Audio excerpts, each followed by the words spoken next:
বিরল একটি রোগে আক্রান্ত হয় ছেলেটি। সে তার চোখে সবার চেহারা একই দেখত।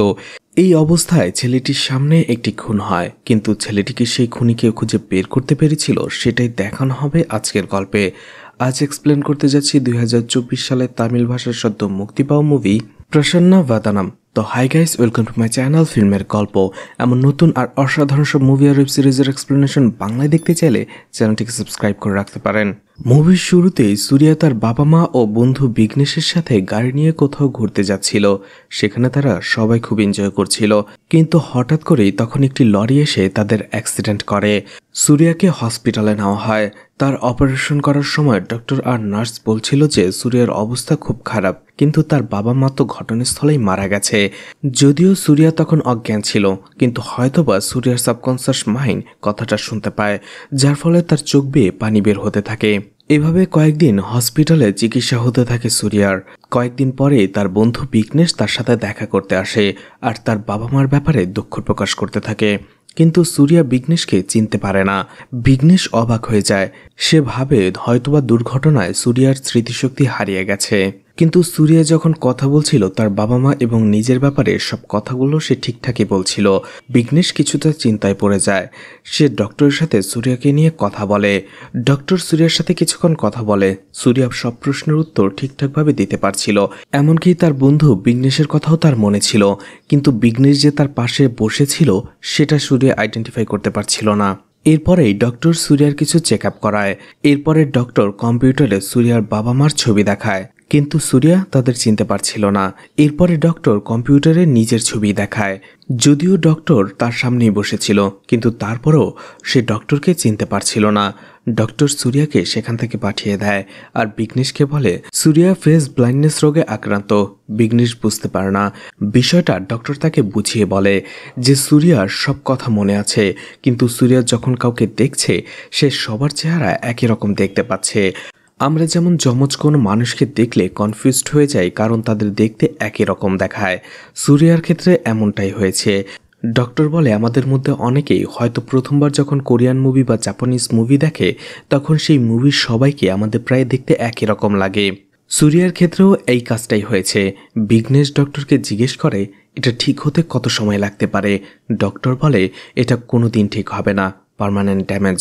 ডক্টর আরও বলে সূর্যা এখন থেকেই মানুষকে আলাদাভাবে আইডেন্টিফাই করার জন্য তাদের আলাদা আলাদা বৈশিষ্ট্য মনে রাখবে, যেমন চুলের কালার বা হাঁটার স্টাইল বা হাতে কোনো ট্যাটু বা শরীরে কোনো ট্যাটু। সূর্যা নিজেকে আয়নায় দেখতে থাকে, ভাবে কেন তার কোনো কিছুই মনে পড়ছে না, কেন সবার চেহারা তার একই রকম লাগছে। এর কিছুদিন পরের ঘটনা দেখানো হয়, যেখানে সূর্যা এখন অনেকটাই সুস্থ, কিন্তু ফেস দেখে না চেনার রোগটা এখনো আছে। রাস্তায় সূর্যা গন্ডগোল দেখতে পেয়ে গাড়ি থেকে নামে সেখানে দেখার জন্য যে কি হয়েছে। তখনই সে দেখতে পায় একজন লোক পকেট মারছে। সূর্যা যেহেতু মুখ মনে রাখতে পারতো না, তাই সে লোকটার পোশাক মনে রাখে, white shirt and blue jeans. এরপরে সেই লোকটা যখন দেখতে পায় যে তার মানি ব্যাগ নেই, সূর্যা ওই সময়টা লোকটার পাশেই ছিল। সূর্যা দেখতে পেয়ে লোকটাকে বলে কি খুঁজছেন, মানিব্যাগ তো? ওই যে white shirt and blue jeans পরার লোকটা আপনার মানিব্যাগ নিয়েছে। কিন্তু দেখা যায় সেই গন্ডগোলের ভেতরে হোয়াইট শার্ট ব্লু জিন্স পরা আরও একটি লোক ছিল, আর সূর্যা ভুলবশত তাকে দেখিয়ে দিয়েছে লোকটা যে তার কাছেই তার মানিব্যাগটা চায়। কিন্তু লোকটা বুঝতে পারে না সেই লোকটা কি বলছে। সেখানে একটা গন্ডগোল বেঁধে যায়। লোকটা বারবার বলছিল সে কোনো মানিব্যাগ নেয়নি। সূর্যা সেখানে যায় এবং বলে আমি দেখেছি আপনি মানিব্যাগটা নিয়েছেন এবং তাকে ফেরত দিয়ে দিন। অন্যদিকে দেখা যায় আসল পকেটমার দূর থেকে এটা দেখছিল এবং দেখার সাথে সাথে সেখান থেকে পালিয়ে যায়। ট্রাফিক পুলিশ সেখানে আসে এবং সূর্যাকে জিজ্ঞেস করে সে কি নিশ্চিত কিনা যে এই লোকটি মানিব্যাগ চুরি করেছে। সূর্যা একবার শিওর বললেও পরের বার সে আবার কনফিউজড হয়ে যায়, কারণ সে তো পোশাক দেখেছিল, চেহারা না। তখনই সূর্যা দেখতে পায় যে আরও একটি লোক হোয়াইট শার্ট ব্লু জিন্স পরা সে মানিব্যাগ চুরি করছে আরেকজনের। তখন বুঝতে পারে সূর্যা যে অন্য লোককে সে ফাঁসিয়ে দিয়েছে, এই জন্য সেখান থেকে সে কেটে পড়ে। অন্যদিকে নির্দোষ সেই লোকটি ফেঁসে যায়। বিঘ্নেশ দেখা যায় সূর্যাকে সেখান থেকে নিয়ে এসেছিল আর তাকে বকাঝকা করছে।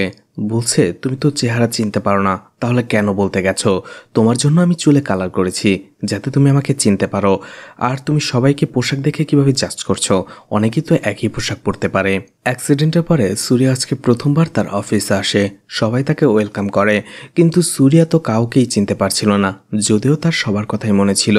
সুরিয়া অবশেষে ভাবতে থাকে কে কেমন ছিল, এবং তাদের শারীরিক গঠন দেখে আর তাদের অন্যান্য বৈশিষ্ট্য দেখে সে চিন্তা করতে থাকে যে কে কোনটা হতে পারে।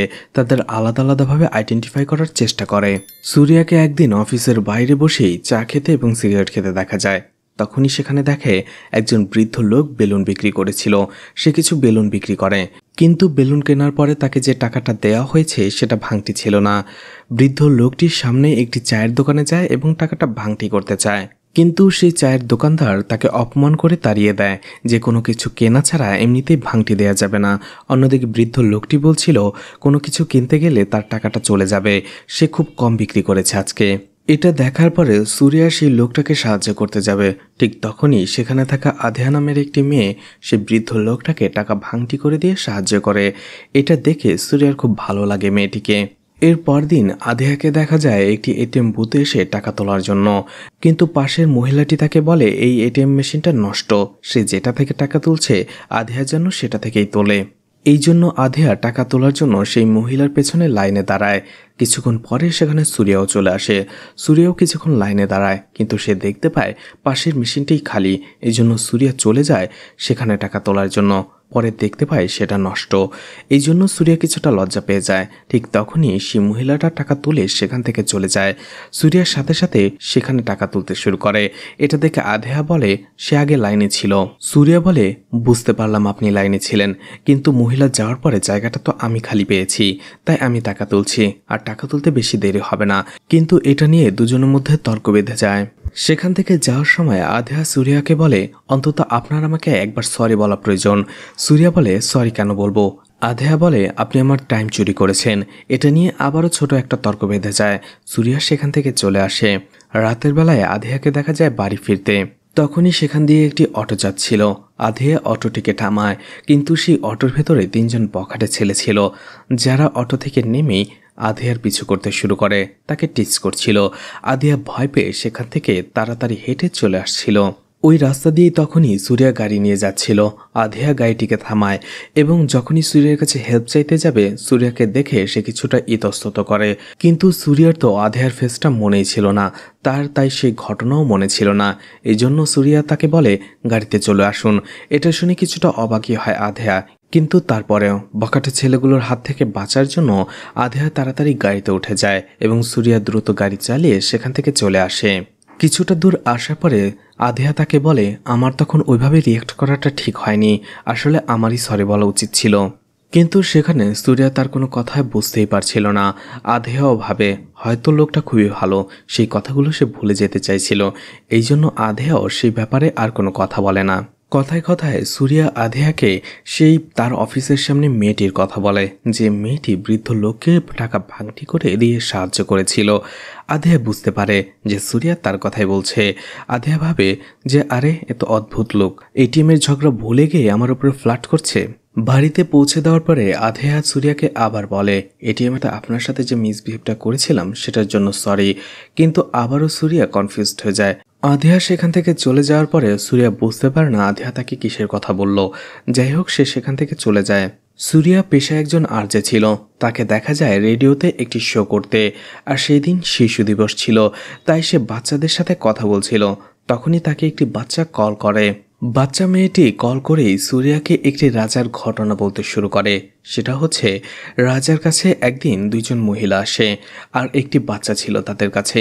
দুইজনই বলছে এই বাচ্চাটা তাদের। রাজা সেখানে কনফিউজড হয়ে যায় যে আসলে কে সত্যি বলছে আর কে মিথ্যে বলছে, বাচ্চাটা আসলে কার।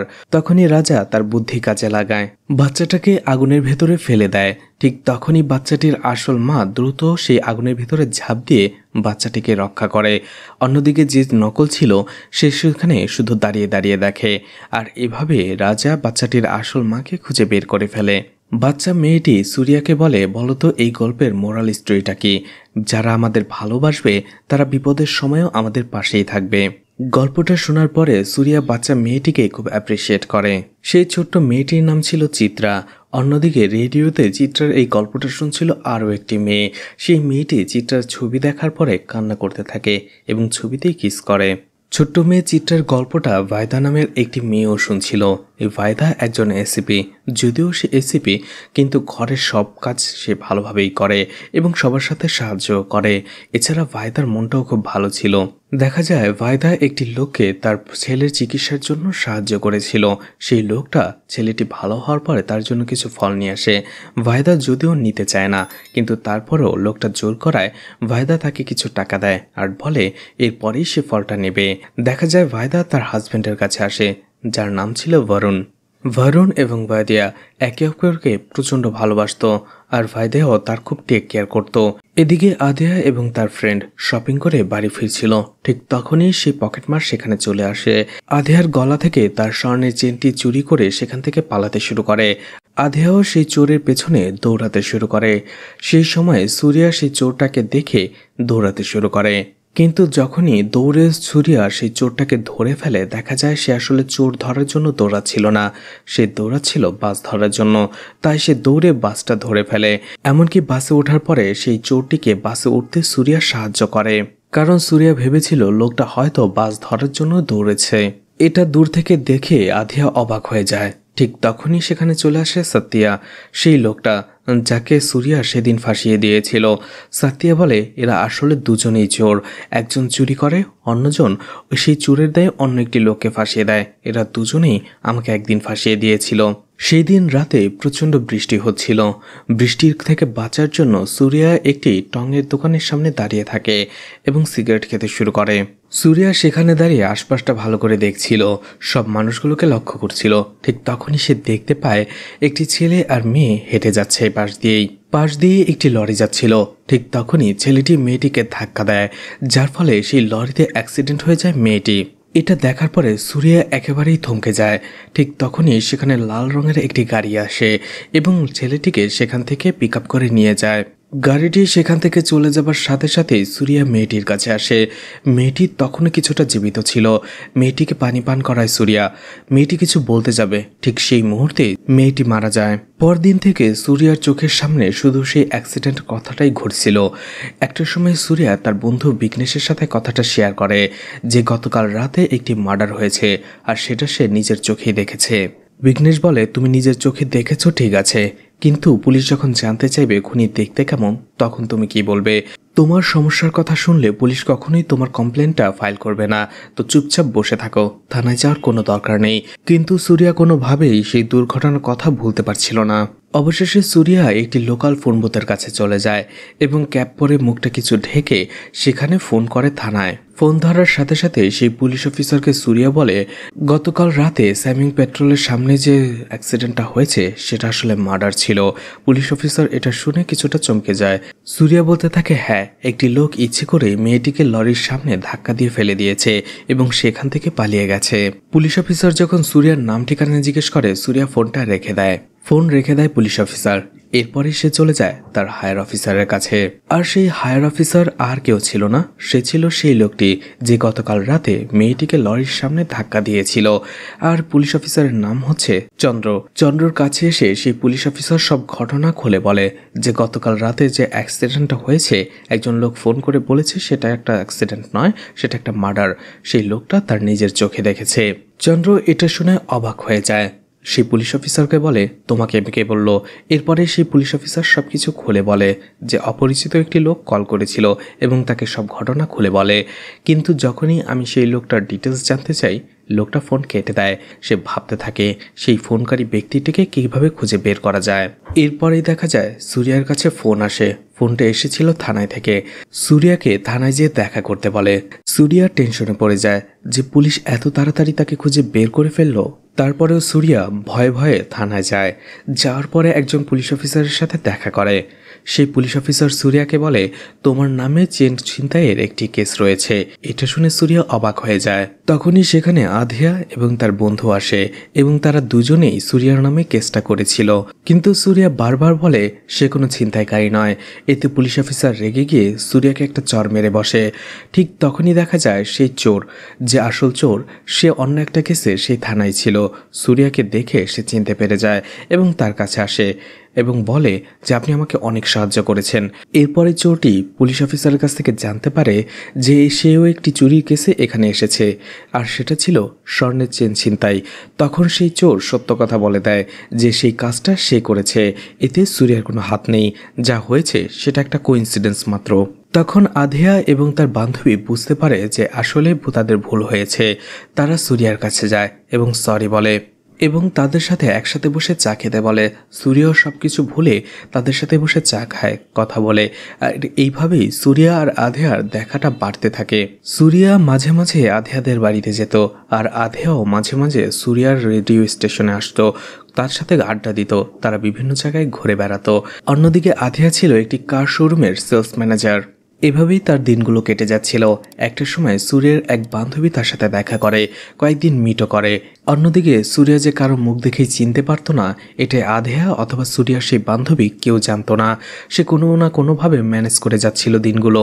এদিকে আধেয়ার মা আধেয়ার জন্য ছেলে দেখতে শুরু করে, কিন্তু আধেয়া বারবারই সে ছেলেগুলোকে রিজেক্ট করে যাচ্ছিল, কারণ আধেয়া ইতোমধ্যে সুরিয়াকে মনে মনে ভালোবেসে ফেলেছে। এদিকে দেখা যায় একদিন শপিংয়ে চলে আসে তারা তিনজন। তখনই সুরিয়ার কারো কল আসে। সুরিয়া কথা বলার জন্য বাইরে চলে আসে।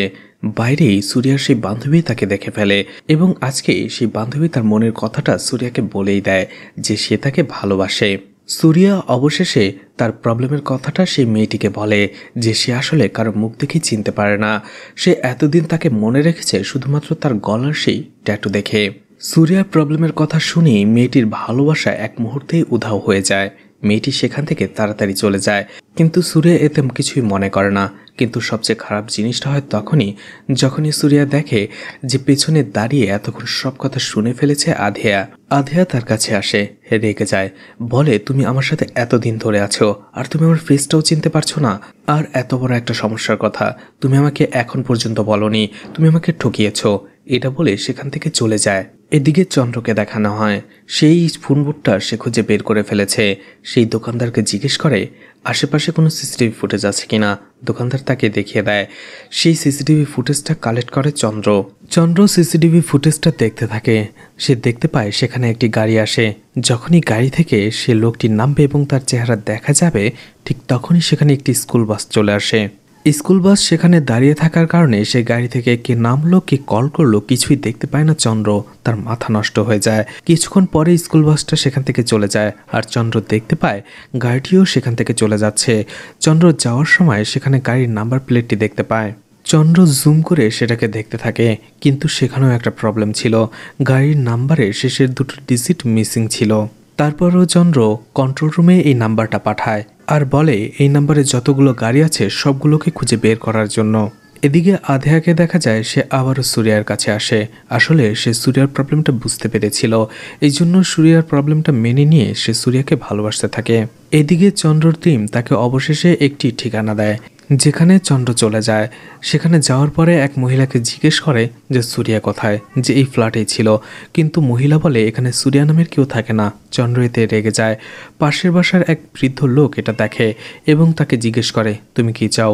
চন্দ্র যখন সবকিছু খুলে বলে, বৃদ্ধ লোকটি বলে ও তুমি সুরিয়ার কথা বলছো, সে তো এখানে 3 মাস আগে থাকতো, কিন্তু এখন কোথায় থাকে সেটা জানি না। এদিকে ভায়দা এবং চন্দ্র সেই মৃত মেয়েটির বাড়িতে আসে, যার নাম ছিল অমৃতা। সেখানে সেই ছোট্ট মেয়ে চিত্রাকেও দেখানো হয়। আসলে চিত্রাই ছিল অমৃতার মেয়ে। সে তার মাকে হারিয়ে কান্না করতে শুরু করে। ভায়দা এবং চন্দ্র অমৃতার মা বাবাকে কিছু সাহায্য করে। দেখা যায় তাদের সাথে ভারুণ এসেছিল। ভায়দা তাকে বলে তুমি তো সেখানে গেলেই পারতে, ওদের ভালো লাগতো। ভারুণ বলে আমার যেতে ইচ্ছে করছিল না। দিকে তার পরের দিনই দেখা যায় আধ্যাও তার চুলের কালার করেছে যাতে সুরিয়া তাকে চিনতে পারে। তারা একসাথে দেখা করে আর সুরিয়া এটা দেখে খুব খুশি হয়। ঠিক তখনই আধ্যার কাছে কল আসে তার অফিস থেকে, তাকে ইমার্জেন্সি কাছে এখনই যেতে হবে। আধ্যায়া সুরিয়ার গাড়িটা নিয়েই যায়। যাওয়ার সময় রাস্তার মধ্যেই সে একজন মহিলা একটি বাচ্চাকে নিয়ে দাঁড়িয়ে থাকতে দেখে রাস্তায়, কারণ তাদের গাড়িটি নষ্ট হয়ে গিয়েছিল। আধ্যায়া তাকে লিফট দেয়। আধ্যায়া যখন সেই মহিলাটিকে ড্রপ করে তখন সেই মহিলার হাজব্যান্ড আসে, আর সেই মহিলার হাজব্যান্ড আর কেউ নয়, চন্দ্র। আধ্যায়া গাড়িটি নিয়ে সেখান থেকে চলে যায়, কিন্তু চন্দ্র গাড়ির নাম্বার প্লেটটি দেখে ফেলে আর শেষের 2টা ডিজিট যেহেতু কাটা ছিল আর সেই নাম্বারগুলো চন্দ্রর মনে ছিল, তাই বুঝতে পেরে যায় ফোন বুথে যে ফোন করতে এসেছিল সে এই গাড়ি দিয়ে এসেছিল। তাই সে তার স্ত্রীকে তাড়াতাড়ি সেখানে রেখে গাড়িটির পিছু করতে শুরু করে। তখনই চন্দ্র সেখানে যেতে যেতে গাড়িটা ইতোমধ্যে চলে গেছে। বুঝতে পারে না চন্দ্র সেই গাড়িটাকে সে কিভাবে খুঁজে বের করবে। ঠিক তখনই মনে পড়ে যখন আধ্যায়া তার সাথে হ্যান্ডশেক করেছিল তখন সে তার কোটের ভেতরে একটা কোম্পানির লোগো দেখতে পেয়েছিল, আর সেটা ছিল মার্সিডিজ বেঞ্জের একটি লোগো। চন্দ্র গাড়ির শোরুমে চলে যায় এবং সেই শোরুমের ভেতরেই গাড়ি দেখার বাহানায় সে মেয়েটিকে অর্থাৎ আধ্যায়াকে সে খুঁজতে থাকে। অবশেষে একটা সময় চন্দ্র আধ্যায়াকে সেখানে দেখতে পেয়ে যায় এবং খুশি হয়ে যায়। তখনই চন্দ্র দেখতে পায় সেখানে সুরিয়া এসেছে আর আধ্যায়া তাকে গাড়ির চাবিটি দিয়ে দেয়। আর চন্দ্র বুঝতে পেরে যায় যে সুরিয়ার সেই গাড়িটি, কারণ সেই পুলিশ অফিসার বলেছিল একজন লোক তাকে কল করেছিল। তখন থেকে চন্দ্র সারাদিন সুরিয়ার পিছু করতে থাকে। রাতের বেলা একটা সময় যখন সুরিয়া নিরিবিলি জায়গা দিয়ে যাচ্ছিল তখনই তার উপরে অ্যাটাক করে চন্দ্র এবং তাকে কিছুটা মারধর করে আর বলে এই কেসটা থেকে তুমি দূরে থেকো। তখন মারামারির শব্দ পেয়ে সেই কনস্ট্রাকশন বিল্ডিংয়ের কয়েকজন লোক সেখানে চলে আসে আর সেই লোকগুলোকে আসতে দেখে চন্দ্র সেখান থেকে পালিয়ে যায়। কিন্তু সুরিয়া সেখান থেকে যাবার আগে চন্দ্রর শার্ট ধরে টানে, যার ফলে তার বুকে অর্থাৎ চন্দ্রের বুকে সে একটি ট্যাটু দেখতে পায়। এদিকে রাতের বেলা ভারুণকে দেখা যায় অমৃতার বাড়িতে আসতে এবং অমৃতার জন্য সে দুঃখ প্রকাশ করে, তার বাবা মাকে সান্ত্বনা দেয় এবং কিছু টাকা পয়সা দিয়ে তাদের সাহায্য করে। রাতের বেলা সুরিয়া ভাবে যে এই কেসটা থেকে যে করেই হোক তাকে বের হতে হবে, না হলে খুনি তার ঠিকানা কি করে পেল, কালকে তাকে অ্যাটাক করেছে, আবারও সে তাকে অ্যাটাক করতে পারে। এই জন্য পরের দিন সুরিয়া চলে যায় থানায় যে পুলিশের কাছে সে সবকিছুই খুলে বলবে, যাই হোক না কেন। সেখানে সুরিয়া যে সেই পুলিশ অফিসারের কাছে বলে যে সে একটি কমপ্লেন করতে চায়। পুলিশ অফিসার বলে আপনি এখানে একটু বসুন, ম্যাডাম লাঞ্চ করছে, লাঞ্চ শেষ হলেই আমি আপনাকে ডেকে দিচ্ছি। দেখা যায় সেখানে ভায়দা, চন্দ্র এবং ভারুণ মিলে লাঞ্চ করছিল। তখনই ভায়দা ভারুণকে জিজ্ঞেস করে তুমি গতকাল রাতে অমৃতাদের বাসায় গিয়েছিলে, আমাকে বলতে পারতে, একসাথে যেতাম। ভারুণ কথা ঘোরাতে থাকে। সে বলে অ্যাকচুয়ালি আমি সেদিক দিয়ে যাচ্ছিলাম, ভাবলাম ওদের সাথে একটু দেখা করে যাই। তখনই ভারুণ জিজ্ঞেস করে অমৃতার কেসের কি হলো। ভায়দা বলে সেটা একটা অ্যাক্সিডেন্ট কেস, লরি ড্রাইভার হয়তো ড্রিঙ্ক অ্যান্ড ড্রাইভের কেসে ফেসে যাবে, কিন্তু লোকটা পালিয়ে বেশি দিন বাঁচতে পারবে না। চন্দ্রকে বলে কেসটাতে জোর দাও। তখনই খাবার খাওয়ার একটা সময় চন্দ্র দেখতে পায় পুলিশ স্টেশনে বসেছিল সুরিয়া। এটা দেখে সে অবাক হয়ে যায়, ভয় পেতে শুরু করে। তাড়াতাড়ি চন্দ্র খাবার শেষ করে সেখান থেকে বের হতে চায়, কিন্তু ভায়দা তাকে বলে এত তাড়াহুড়ো করছো কেন, বসো। কিছুক্ষণ পরে চন্দ্র বের হয় এবং পুরো থানায় খুঁজে ফেলে, কিন্তু সেখানে সুরিয়াকে সে পায় না। দেখা যায় সুরিয়া আসলে বাইরে এসেছিল, তার হাতে কিছুটা ময়লা লেগে গিয়েছিল, সেটাই ধোয়ার জন্য। এরপরে সুরিয়া ভায়দার কাছে চলে আসে তার কমপ্লেন লেখানোর জন্য এবং সেই দিন রাতে থেকে গতকাল রাত পর্যন্ত তার সাথে যা যা হয়েছে সবকিছু খুলে বলে। ভায়দা জিজ্ঞেস করে তুমি কি খুনিকে দেখলে চিনতে পারবে? তখন সুরিয়া তার প্রবলেমের কথা বলে, এছাড়া তার মেডিকেল সার্টিফিকেটটাও দেখায়। অন্যদিকে এই কেসটা নিয়ে গতকাল রাতে যখন তাকে একজন লোক হামলা করেছিল সেই লোকটার মুখ তো সে দেখতে পারেনি, কিন্তু তার বুকে একটা ট্যাটু সে দেখতে পেয়েছিল, এটাও সে ভায়দাকে বলে। ভায়দা বলে ঠিক আছে বুঝলাম, কিন্তু সেই লরির ড্রাইভারকে তুমি চিনতে পারোনি, সেই লোকটাকেও চিনতে পারবে না বুঝলাম, কিন্তু সেই লরির নাম্বারটা কি তোমার মনে আছে? সুরিয়া বলে প্রচণ্ড বৃষ্টি হচ্ছিল আর তখন অন্ধকারও ছিল, আমি বুঝতে পারিনি। ভায়দা তাকে তার ফোন নাম্বার দিয়ে দেয়, বলে এই কেসটা সম্পর্কে যদি তুমি আরও কিছু জানতে পারো আমাকে কল করে জানাবে। সুরিয়া থানা থেকে যাওয়ার পরে ভায়দা রেগে চলে আসে চন্দ্রর কাছে এবং তাকে থাপ্পড় মারতে শুরু করে। তখনই আমাদের সেই দিন রাতের ফ্ল্যাশব্যাক দেখানো হয়। অমৃতাকে অ্যাক্সিডেন্ট করানোর পরে চন্দ্র সেখান থেকে লাল গাড়ি দিয়ে চলে যায়, আর সেই লাল গাড়িটি নিয়ে এসেছিল ভায়দা, অর্থাৎ অমৃতাকে মারার পেছনে ভায়দা এবং চন্দ্র দুজনেরই হাত ছিল। বায়দা চন্দ্রকে বলে, তোমাকে বলেছিলাম কাজটা ভালো করে করতে, কিন্তু তুমি কি করেছো? আর তুমি সেই ছেলেকে যে অ্যাটাক কেন করেছো? তুমি আমাকে সবকিছু খুলে বলতে পারতে। ছেলেটি তোমার বুকের ভেতরে থাকা ট্যাটুটা দেখে ফেলেছে। কেসটা আমরা হ্যান্ডেল করে ফেলতে পারতাম। যেহেতু সুরিয়ার চেহারা মনে থাকে না, তাহলে কেন তুমি আমাকে জানালে না সবকিছু? বায়দা চন্দ্রকে বলতে থাকে, আমি এইসবের কিচ্ছু জানি না। তুমি যে প্রবলেমটা ক্রিয়েট করেছো সেটা তুমিই সমাধান করবে। এর ভেতরে যেন আমার নাম না আসে। লোকটা আজকে থানায় চলে আসে, কালকে যদি ডিআইজির কাছে চলে যায় তখন কি হবে? এদিকে আবারও আধেয়ার বাড়িতে তার মা ছেলে নিয়ে আসে তাকে দেখানোর জন্য, কিন্তু এবারও আধেয়া রিজেক্ট করে দেয়।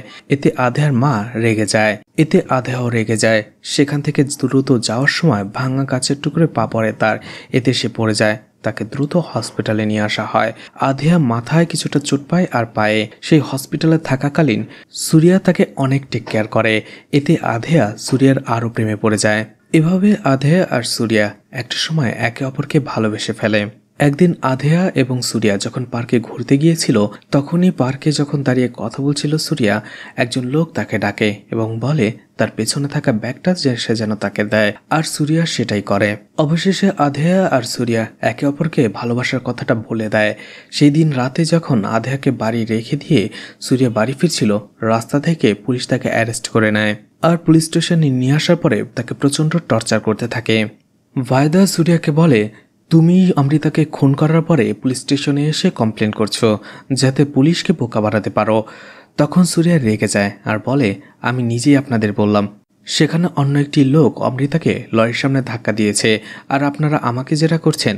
তখনই ভায়দা সেখানে একটি লোককে ডেকে নিয়ে আসে আর তাকে বলার জন্য। লোকটা বলে, সেদিন বৃষ্টির রাতে আমি এই সুরিয়াকে দেখেছিলাম যে অমৃতাকে লরির সামনে ধাক্কা দিয়ে ফেলে দিয়েছে, আর সুরিয়া দেখে ফেলেছিল যে এই ঘটনাটা আমি দেখে ফেলেছি, যার ফলে আমার মুখ বন্ধ রাখার জন্য সে আমাকে টাকা দেয়, আর সেটার প্রমাণস্বরূপ পার্কে সে ভিডিওটা দেখায়। সেই দিন সুরিয়া যখন লোকটাকে তার ব্যাগটা দিচ্ছিল, সুরিয়া বলে, স্যার এটা ফেক ভিডিও, আমি শুধুমাত্র লোকটাকে ব্যাগটা দিয়ে সাহায্য করছিলাম, সেই আমাকে দিতে বলেছিল। ভায়দা সেখানে একটি ওয়াটার বোতল দেখায় যেটা ঘটনাস্থল থেকে পাওয়া গেছে, আর বলে এই ওয়াটার বোতলেও তোমার হাতের ছাপ রয়েছে, কারণ এই ওয়াটার বোতল থেকেই সুরিয়া সেই দিন মেয়েটিকে পানি খাইয়েছিল। বাইরে এসে দুজনেই প্ল্যান করতে থাকে কিভাবে সুরিয়াকে এই কেসে ফাঁসিয়ে তাকে জেলে ভরে দেওয়া যাবে। চন্দ্র ভায়দাকে বলে, ম্যাডাম যদি ও জজের সামনে বলে দেয় যে ওর সমস্যা রয়েছে, ও কারো মুখ মনে রাখতে পারে না, তাহলে তো আমরা এই কেসটাতে ওকে ফাঁসাতে পারবো না, ও সহজেই রেহাই পেয়ে যাবে। তখনই ভায়দা বলে, আমি তোমার মতো ইডিয়েট নই, আমার কাছে প্ল্যান রয়েছে। ভায়দা আগে থেকেই দুজন লোককে ঠিক করে রেখেছিল, তাদের ডাকে আর বলে, কালকে যখন আদালতে নিয়ে যাবার আগে তাকে মেডিকেল চেক আপ করার জন্য হসপিটালে নিয়ে যাওয়া হবে, সেই হসপিটালের সুযোগ বুঝে এরা দুইজন সুরিয়াকে খুন করে ফেলবে। পরদিন সুরিয়াকে আদালতে নিয়ে যাওয়ার আগে হসপিটালে নিয়ে যাওয়া হয়। সেই দুইজন লোক সুরিয়াকে ফলো করছিল। সেখানে সুরিয়ার কিছু টেস্ট করার পাশাপাশি ইউরিন স্যাম্পল নেওয়া হবে, তাই একটা সময় সুরিয়াকে অবশ্যই ওয়াশরুমে যেতে হবে, আর সেই দুইজন লোক সেটারই অপেক্ষা করছিল। সেই দুইজন লোক সেই হসপিটালেরই রোগীর পোশাক পরে সেই ওয়াশরুমে যেয়ে অপেক্ষা করতে থাকে। তখনই ওয়াশরুমে আরও একজন পুলিশ অফিসার ছিল। সে দুইজন রোগীকে খেয়াল করে। সে দুইজন অনেকক্ষণ ধরে দাঁড়িয়ে রয়েছে, কিন্তু তারা সেখানে কোনো কিছুই করছিল না। তার সন্দেহ হয়। সেই দুইজনকে ডাকে যে তোমরা এখানে কি করছো দাঁড়িয়ে। সেই লোক দুটো একটা সময় পুলিশ অফিসারের উপরেই হামলা করে এবং তাকে কিছুটা আহত করে সেখানের একটি ওয়াশরুমের ভেতরেই তাকে আটকে রাখে। কিছুক্ষণ পরে ইউরিন স্যাম্পল দেওয়ার জন্য সুরিয়া সেখানে চলে আসে। ঠিক তখনই সেই দুইজন লোক সুরিয়ার উপরে হামলা করে, কিন্তু সৌভাগ্যবশত প্রথম হামলা থেকে সুরিয়া বেঁচে যায়। এরপরেই সুরিয়া তাদের সাথে ফাইট করতে শুরু করে। ওয়াশরুমের ভেতরে সেই দুইজন লোকের সাথে সুরিয়ার দুর্ধর্ষ একটা ফাইট হয়। কোনোভাবেই সুরিয়া তাদের সাথে পেরে উঠছিল না, আবার সেই দুইজন লোক কোনোভাবেই সুরিয়াকে খুন করতে পারছিল না। এদিকে তখনই সেই পুলিশ অফিসারের জ্ঞান ফিরে যায়। সেউদন সেই দুইজন লোকের সাথে ফাইট করতে থাকে, কিন্তু লোক দুটি সেখানে পুলিশ অফিসারকেই খুন করে ফেলে। সুরিয়া এতে আরও ভয় পেয়ে যায়। তখনই সেখানে পুলিশ অফিসার গানটা সে পড়ে থাকতে দেখে। সুরিয়া গানটা হাতে নিয়ে তাদের গান পয়েন্টে নেয় এবং গান দেখিয়ে সেখান থেকে সে পালিয়ে আসে। কিছুক্ষণ পরেই চন্দ্র সেখানে আসে এবং দেখতে পায় পুলিশ অফিসার নিহত আর সুরিয়া আশেপাশে নেই। বুঝতে পারে সেই দুইজন কাজটা করতে পারেনি। সে ভায়দাকে কল করে আর বলে, আপনার লোকেরা কাজটা করতে পারেনি। এরপরে সুরিয়া ওয়ান্টেড ক্রিমিনাল হয়ে যায়। তাকে সারা শহরে পুলিশ খুঁজতে শুরু করে। সুরিয়া একজনের কাছ থেকে ফোনটা নিয়ে বিঘ্নেশকে কল করে এবং তার অবস্থার সবকিছু খুলে বলে। বিঘ্নেশ ভয় পেয়ে যায় আর বলে, তুমি একটা জায়গায় দাঁড়াও, আমি তোমাকে পিক আপ করে নিয়ে যাচ্ছি। সুরিয়া তখনই বলে, আমি তোমাকে পিক আপ করে নিয়ে যাচ্ছি, কিন্তু তুমি আমাকে বলছো যে তুমি আমার লোকেরা কাজটা করতে পারেনি। সুরিয়া একটা জায়গায় লুকিয়ে বসেছিল। তখনই সেখানে একটি ছেলেকে সে দেখতে পায়। এই ছেলেটি থানায় তার বিরুদ্ধে সাক্ষী দিয়েছিল। সুরিয়া সেখানে তার চুলের স্টাইল এবং মোবাইল ধরার স্টাইলটা দেখে ফেলে। সেই দিন থানায়ও এটা সে লক্ষ্য করেছিল। সুরিয়া তখন নিশ্চিত হয়ে যায় এই ছেলেটাই সে, যে থানায় এসে তার বিরুদ্ধে সাক্ষী দিয়েছিল। ছেলেটির নাম ছিল গোবিন্দ। সুরিয়া গোবিন্দকে ফলো করে। একটা সময় সে সেই অ্যাড্রেসে চলে যায়। গোবিন্দ যখন দরজা খুলে, সুরিয়া গোবিন্দের কাছে জিজ্ঞেস করে গোবিন্দ কোথায়। সে তার বন্ধু এবং সে তার সাথে কথা বলতে চায়। গোবিন্দ তাকে দেখে চিনে ফেলে এবং ভয় পেয়ে যায় আর মিথ্যে বলে যে গোবিন্দ তার বড় ভাই, সে এখন বাসায় নেই, সে তাকে ফোন করছে। আপনি ভেতরে এসে বসুন। সুরিয়াকে ভেতরে বসিয়ে রেখে গোবিন্দ মেসেজ দেয় চন্দ্রকে যে সুরিয়া তার বাসায় রয়েছে। চন্দ্র বলে সে এখনই আসছে। তখনই গোবিন্দের বাড়িওয়ালা সেখানে আসে এবং তাকে বাড়ি ভাড়া দিতে বলে, কিন্তু সুরিয়া দরজা খুলে বলে গোবিন্দ বাড়িতে নেই। ঠিক তখনই সে গোবিন্দের জুতা সেখানে দেখতে পায় আর বুঝতে পারে গোবিন্দ ভেতরেই আছে। তখনই বাড়িওয়ালা রেগে যায় এবং গোবিন্দকে ডেকে বলে, তুমি 2 মাস ধরে আমার ভাড়া দিচ্ছ না, আগে ভাড়া দাও। তখনই বাড়িওয়ালার কথা শুনে সুরিয়া বুঝতে পেরে যায় যে এটাই গোবিন্দ। এতে গোবিন্দ ভয় পেয়ে সেখান থেকে দৌড়ে পালাতে শুরু করে। সুরিয়া তার পিছু করে। অন্যদিকে তখনই দেখা যায় চন্দ্র চলে এসেছিল গোবিন্দের বাসায়, কিন্তু সে কাউকেই দেখতে পায় না। গোবিন্দ অনেকভাবেই চেষ্টা করে সুরিয়াকে ধোকা দেওয়ার জন্য, কিন্তু কোনোভাবেই সে সুরিয়াকে ধোকা দিতে পারে না। অবশেষে একটা সময় দৌড়াতে যেয়ে একটা গাড়িতে অ্যাক্সিডেন্ট করে গোবিন্দ আর সেখানেই মারা যায়। এটা দেখে সুরিয়া খুবই ভয় পেয়ে যায়। ঠিক তখনই সেখানে বাইক নিয়ে চলে আসে বিঘ্নেশ। বিঘ্নেশ তাকে আধেয়ার সাথে দেখা করে। আধেয়া সবকিছু শোনার পরে সুরিয়াকে জড়িয়ে ধরে। তারা সেখানে বসে ভাবতে থাকে, বুঝতে পারছে না যে পুলিশ কেন তাকে এই কেসটাতে ফাঁসাতে চাচ্ছে, কিন্তু জানে অমৃতার মার্ডার হয়েছে আর তাই তাদের প্রমাণ করতে হবে যে অমৃতার মার্ডারটা কে করেছে। বিঘ্নেশ বলে, আমাদের অমৃতের বাড়িতে যেয়ে খোঁজ নেওয়া উচিত, কারণ ঘটনাটা তো সেখান থেকেই শুরু হয়েছে। এরপরে তারা তিনজনই অমৃতার বাড়িতে চলে যায়, কিন্তু সেখানে যাওয়ার পরে তারা দেখতে পায় সেখানে অলরেডি অনেক লোকেরাই দাঁড়িয়ে রয়েছে। তারা ঘটনা বুঝতে পারে যে অমৃতা মারা যাওয়ার সময় 3 মাসে প্রেগন্যান্ট ছিল। আর পাড়ার লোকেরা এটা শোনার পরে বলাবলি করছিল, অমৃতার হাজবেন্ড তো অনেক আগেই মারা গিয়েছিল, তারপরেও অমৃতা কিভাবে প্রেগনেন্ট হলো। হয়তোবা এই নাজায়েজ সন্তানের জন্যই অমৃতা সুইসাইড করেছে, অপমানের হাত থেকে বাঁচার জন্য। এতে অমৃতার মা খুবই ভেঙে পড়ে। অমৃতার বাবা অমৃতার মাকেই শাসাতে থাকে। কিছুক্ষণ পরেই সুরিয়া তাদের সাথে দেখা করে, বলে আপনাদের মেয়ের অমৃতার অ্যাক্সিডেন্ট হয়নি, মার্ডার হয়েছে। কেউ তাকে ইচ্ছে করে মার্ডার করেছে, আমি নিজের চোখে দেখেছি, কিন্তু খুনিকে আমি চিনতে পারছি না। তখন সুরিয়া তার প্রবলেমের কথাটা খুলে বলে, কিন্তু এই সময় অমৃতার বাবা মা আরও রেগে যায় এবং তাকে অপমান করে সেখান থেকে তাড়িয়ে দেয়। তারা তিনজন সেখান থেকে চলে আসে। বলে গোবিন্দকে দিয়ে যে প্রমাণটা করানো হয়েছে বা সাক্ষীটা দেওয়া হয়েছে সেটা মিথ্যে ছিল। পার্কের ভেতরে ওই ব্যাগটা কে রেখেছে সেটা যদি আমরা জানতে পারি তাহলে বোঝা যাবে এর পেছনে কে রয়েছে। তাই ওই ফুটেজটা আমাদের বের করতে হবে। ফুটেজটার কিছুক্ষণ আগে থেকে আমরা দেখলে বুঝতে পারবো যে ব্যাগটা সেখানে কে রেখেছিল। তখনই আধেয়ার মা কল করে সুরিয়াকে আর বলে, তুমি কাউকেই মনে রাখতে পারো না, তুমি নিজেকেই নিজের খেয়াল রাখতে পারো না, তুমি আমার মেয়ের খেয়াল কি করে রাখবে? তুমি তো বুঝতেই পারছো আমি তোমাকে কি বলতে চাইছি। তুমি আধেয়াকে আমার কাছে ফিরিয়ে দাও। সুরিয়াও বুঝতে পারে, যদিও সুরিয়াও আধেয়াকে ভালোবাসতো, কিন্তু তারপরেও আধেয়ার মায়ের কথা রাখার জন্য আধেয়াকে জোর করে তার বাড়ির সামনে ড্রপ করে দিয়ে যায় আর বলে, আমি তোমার জন্য পারফেক্ট না, আমাকে ক্ষমা করে দিও।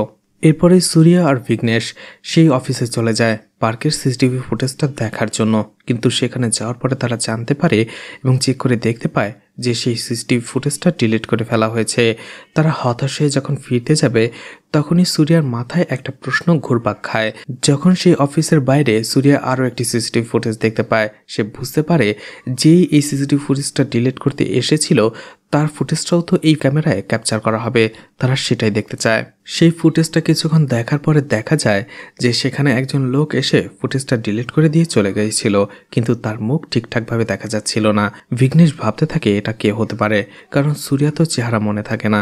এদিকে অমৃতার বাবা মা চলে এসেছিল ভাইদার কাছে এবং তাকে বলে, আমার মেয়ের চারদিকে বদনাম হয়ে যাচ্ছে, সবাই বলা বলি করছে আমার মেয়ে মারা যাওয়ার সময় 3 মাসের প্রেগনেন্ট ছিল আর অমৃতা এই বদনামের হাত থেকে বাঁচার জন্যই সুইসাইড করেছিল। ভাইদা বলে, আপনারা টেনশন করবেন না, মিডিয়াতে আমরা কেসটা সমাধান হওয়ার পরে একটা ব্রিফ করব, সেখানে আমি অমৃতার নামে সবকিছু খুলে বলবো যাতে মানুষ তাদের ভুলটা বুঝতে পারে। আসলে এই অমৃতা এবং তার মা ভাইদার বাড়িতে কাজ করত। অমৃতার বাবা মা সেখানে যাবার আগে সুরিয়ার কথাও তাদের বলে যায় যে সুরিয়া নামের একটা লোক এসেছিল, সে বলেছে অমৃতাকে নাকি খুন করা হয়েছে আর সেটা সে নিজের চোখে দেখেছে, এছাড়া সে কিছু মনে রাখতে পারে না, এই ধরনের কথাগুলো। ভায়দা বলে বিষয়টা আমি দেখছি। তখনই ভায়দা কল করে চন্দ্রকে আর বলে গতকালকে ওরা অমৃতার বাড়িতে চলে গিয়েছিল, কালকে আমার বাড়িতে চলে আসবে, তুমি কি করছো, তাড়াতাড়ি ওকে শেষ করে ফেলো। অন্যদিকে বিঘ্নেশ অনেকক্ষণ মনে করার পরে আর সিসিটিভি ফুটেজ ভালো করে দেখার পরে চিনতে পেরেছে যে এটা পুলিশ অফিসার চন্দ্র। এই জন্য পরের দিন থেকেই তারা চন্দ্রকে ফলো করতে শুরু করে। সুরিয়া আসলে বের করতে চাইছিল যে এই কেসটার সাথে চন্দ্রর কি সম্পর্ক। যখনই চন্দ্র এবং তার ওয়াইফ বাসা থেকে বের হয়ে কোথাও যায়, সুরিয়া লুকিয়ে সে বাড়ির ভেতরে ঢুকে যায় এবং বাড়িটা ভালো করে সার্চ করতে থাকে। ঠিক তখনই সে সুরিয়ার একটা ফটো দেখতে পায় যেখানে তার বুকের ভেতরে সে ট্যাটুটা দেখতে পায় আর ট্যাটু দেখেই চিনতে পেরে যায় সেদিন হামলা তাকে করেছিল চন্দ্রই, আর বুঝতে পেরে যায় এই খুনটাও হয়তোবা চন্দ্রই করেছে। যখন সে চন্দ্রর বাড়িতে সেই ড্রেসটা দেখতে পায়, সেদিন রাতে চন্দ্র যে পোশাকটা পরেছিল সে এটা ফোনে বলে। বিঘ্নেশ সুরিয়াকে বলে দেখো আরো কোনো প্রমাণ পাওয়া যায় কিনা। ঠিক তখনই বিঘ্নেশ দেখতে পায় চন্দ্র এবং তার ওয়াইফ বাড়িতে ফিরে এসেছে। বিঘ্নেশ সুরিয়াকে কথাটা বলে, কিন্তু সুরিয়া বের হওয়ার আগেই চন্দ্রর ওয়াইফ বাড়িতে ঢুকে যায়, যার ফলে সুরিয়া বাড়ির ভেতরে আটকা পড়ে যায়। কিন্তু বাড়ির ভেতরে ঢোকার পরেই চন্দ্রর ওয়াইফ বুঝতে পেরে যায় যে ঘরের ভেতরে কেউ আছে। সে চিৎকার করে চন্দ্রকে ডাকে। চন্দ্র ভেতরে আসে এবং ভালো করে দেখে। ঠিক তখনই সে দেখতে পায় তার ফটো এবং তার সেই রাতের পোশাকটা মিসিং। তখনই সে বুঝতে পেরে যায় যে ঘরের ভেতরে সুরিয়া রয়েছে। সে ঘরের দরজা জানালা সবকিছু বন্ধ করে দেয় এবং গান নিয়ে সুরিয়াকে ডাকতে থাকে। ঠিক তখনই সুরিয়া বুদ্ধি খাটিয়ে চন্দ্রর ছোট্ট বাচ্চাটিকে নিয়ে নেয় এবং চন্দ্রকে সবকিছু খুলে বলতে বলে, না হলে বাচ্চাটাকে সে মেরে ফেলবে। অবশেষে নিজের বাচ্চাকে বাঁচানোর জন্য চন্দ্র অবশেষে সবকিছু খুলে বলতে শুরু করে। একদিন থানায় ভারুন একজন বিল্ডারের নামে কমপ্লেন করার জন্য এসেছিল। সেই দিন প্রথম দেখার পরে আমাদের ভায়দা ম্যাডাম ভারুনের প্রেমে পড়ে যায়। এরপর থেকে ভায়দা ভারুনের পিছু করতে শুরু করে।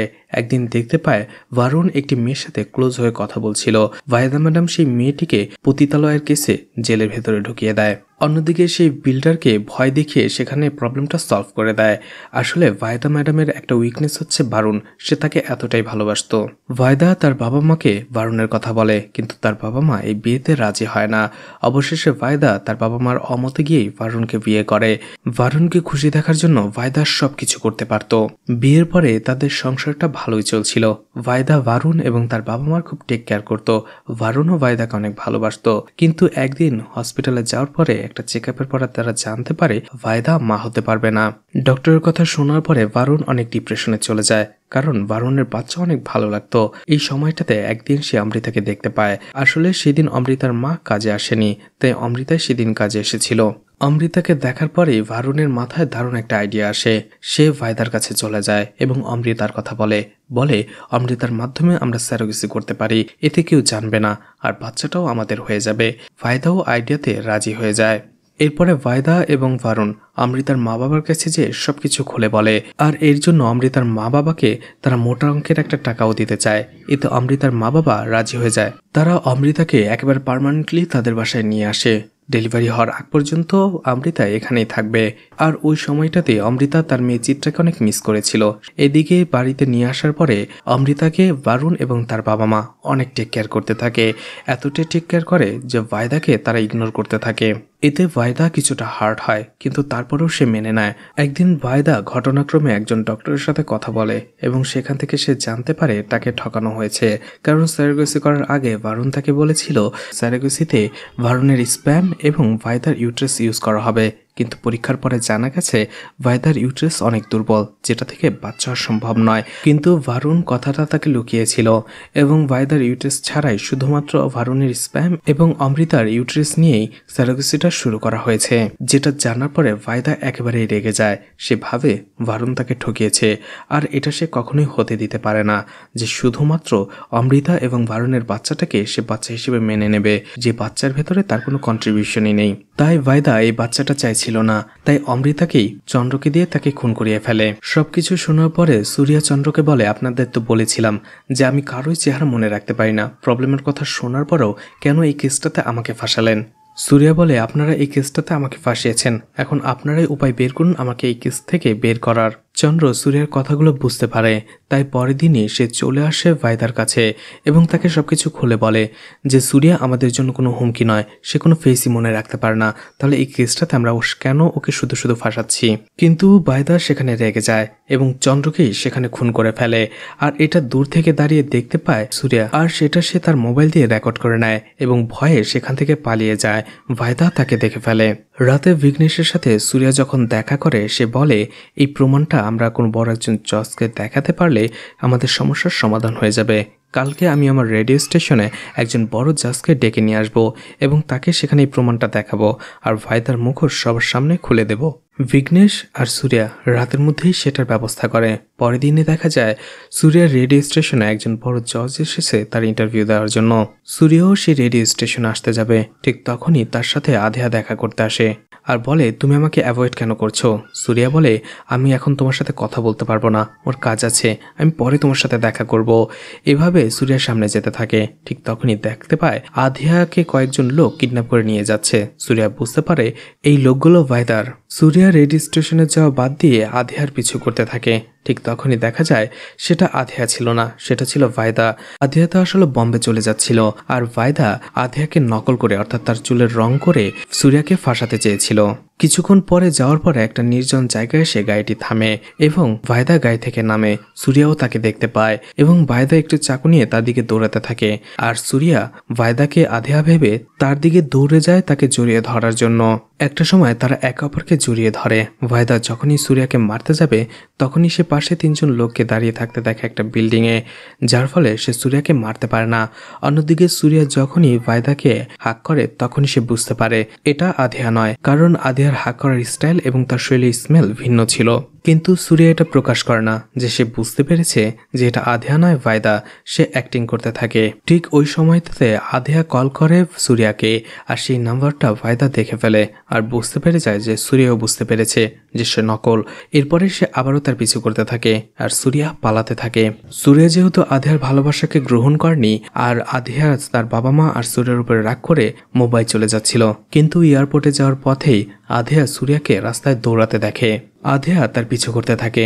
অনেক খোঁজাখুঁজির পরে অবশেষে সুরিয়াকে খুঁজে পায় আধিয়া, কিন্তু সুরিয়া ভাবে এটা হয়তো ভাইদা, তাই তাকে আঘাত করে বসে। তখনই ভাইদার দুইজন লোক সেখানে চলে আসে, সুরিয়া এবং আধিয়াকে মারতে শুরু করে। ঠিক তখনই সুরিয়া বুঝতে পেরে যায় যে এটা তার আসল আধিয়া। সুরিয়া সেই দুইজন লোককে মারতে শুরু করে। সেখানে দারুণ একটা ফাইট হয়। অবশেষে সেখানে পড়ে থাকা ভাইদার গানটি নিয়ে সেই দুইজন লোককে মেরে দেয় এবং গান পয়েন্টে নিয়ে নেয় ভাইদা এবং আধিয়াকে। আসলে সুরিয়া আবারও কনফিউজড হয়ে গিয়েছিল, যেহেতু মারামারির সময় ভাইদাও আঘাতপ্রাপ্ত হয়েছে আর আধেও আঘাত পেয়ে রক্ত বের হচ্ছিল, তাই সে দুইজনকে আবারও গুলিয়ে ফেলে আর দুইজনে আলাদাভাবে দাঁড়িয়ে বিশ্বাস করানোর চেষ্টা করছিল যে সেই আসল আধিয়া। ভাইদা তাকে বলছিল যে আমি আসল আধিয়া, তুমি আমার কথা বিশ্বাস করো আর ওকে মেরে ফেলো। অন্যদিকে আধিয়া বলছিল তুমি ওর কথা বিশ্বাস করো না। জীবনের এই পর্যায়ে এসে সুরিয়া এতটাই কনফিউজড হয়ে যায় সে বুঝতেই পারছিল না কি করবে। যদি একটু ভুল করে তাহলে সে তার ভালোবাসার মানুষকে হারাবে। ঠিক তখনই তার মনে পড়ে ছোট্ট মেয়ে চিত্রার বলা সেই গল্পের কথা, সেই রাজার গল্প, যেখানে সেই রাজা দুইজনের মায়ের কাছ থেকে আসল মাকে খুঁজে বের করেছিল। সেই গল্পটা মনে করেই সুরিয়া নিজের বুকের ভেতরেই একটা গুলি করে। এটা দেখার পরে ভাইদা চলে আসে সুরিয়াকে মারার জন্য। তখনই সুরিয়া বুঝতে পেরে যায় যে এটা ভাইদা এবং সে তাকে গুলি করে সেখানেই মেরে ফেলে। অবশেষে সুরিয়া বুদ্ধির জোরে আধিয়াকে বাঁচিয়ে নেয় আর এখানেই মুভিটি শেষ হয়ে যায়। তো মুভিটি আপনাদের কেমন লেগেছে কমেন্ট করে জানাতে পারেন। ভিডিওটি ভালো লাগলে লাইক কমেন্ট শেয়ার করে পাশে থাকতে পারেন। এছাড়া ভিডিওটি ভালো লাগলে চ্যানেলটিকে সাবস্ক্রাইব করে রাখতে পারেন। নতুন ভিডিওর নোটিফিকেশন পেতে চাইলে বেল বাটনটি অন করে রাখতে পারেন। এছাড়া যে কোনো প্রয়োজনে কন্ট্যাক্ট করতে চাইলে ফেসবুক পেজ অথবা ইনস্টাগ্রাম আইডি থেকে কন্ট্যাক্ট করতে পারেন। ফেসবুক পেজ এবং ইনস্টাগ্রাম আইডির লিঙ্ক ভিডিও ডেসক্রিপশনে পেয়ে যাবেন। ফেসবুক পেজটি ফলো দিয়ে রাখতে পারেন। ভিডিওটি এতক্ষণ ধৈর্য ধরে দেখার জন্য ধন্যবাদ। পুরো ভিডিওতে কোথাও ভুল হলে ক্ষমা সুন্দর দৃষ্টিতে দেখবেন আশা করি।